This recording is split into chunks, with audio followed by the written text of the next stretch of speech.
The world today feels full of anger. Politics divide people. Friends turn against each other. Even families argue. But Jesus gave a commandment that seems almost impossible. We live in a time of anger and hatred in political relationships and policies. We felt it this summer, where some went beyond peaceful protests and engaged in destructive behavior. We feel it in some current campaigns for public offices. Unfortunately, some of this has even spilled over into political statements and unkind references in our church meetings. In a democratic government, we will always have differences over proposed candidates and policies. However, as followers of Christ, we must forego the anger and hatred with which political choices are debated or denounced in many settings.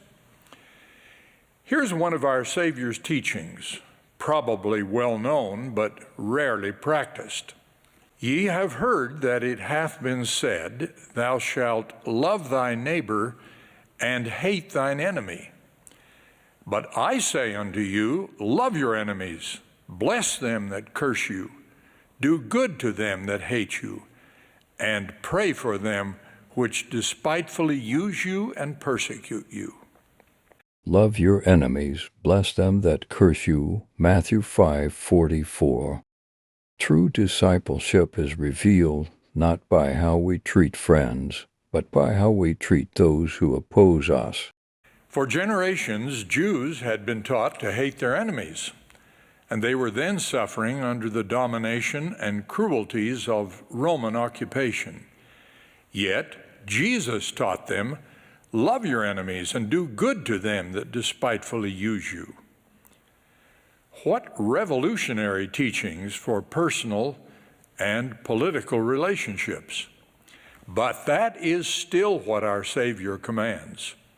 In the Book of Mormon we read, For verily, verily, I say unto you, he that hath the spirit of contention is not of me, but is of the devil, who is the father of contention. And he stirreth up the hearts of men to contend with anger, one with another. Loving our enemies and our adversaries is not easy. Most of us have not reached that stage of love and forgiveness, President Hinckley observed, adding, it requires a self-discipline almost greater than we are capable of. But it must be essential, for it is part of the Savior's two great commandments, to love the Lord thy God and to love thy neighbor as thyself. And it must be possible, for he also taught, ask and it shall be given you, seek and ye shall find. How do we keep these divine commandments in a world where we are also subject to the laws of man? Fortunately, we have the Savior's own example of how to balance his eternal laws with the practicalities of man-made laws.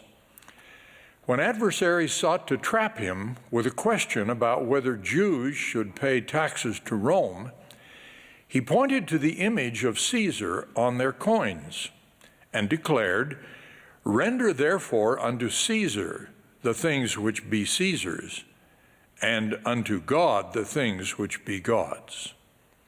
So, we are to follow the laws of men, render unto Caesar, to live peacefully under civil authority, and we follow the laws of God toward our eternal destination. But how do we do this? Especially, how do we learn to love our adversaries and our enemies? The Savior's teaching not to contend with anger is a good first step.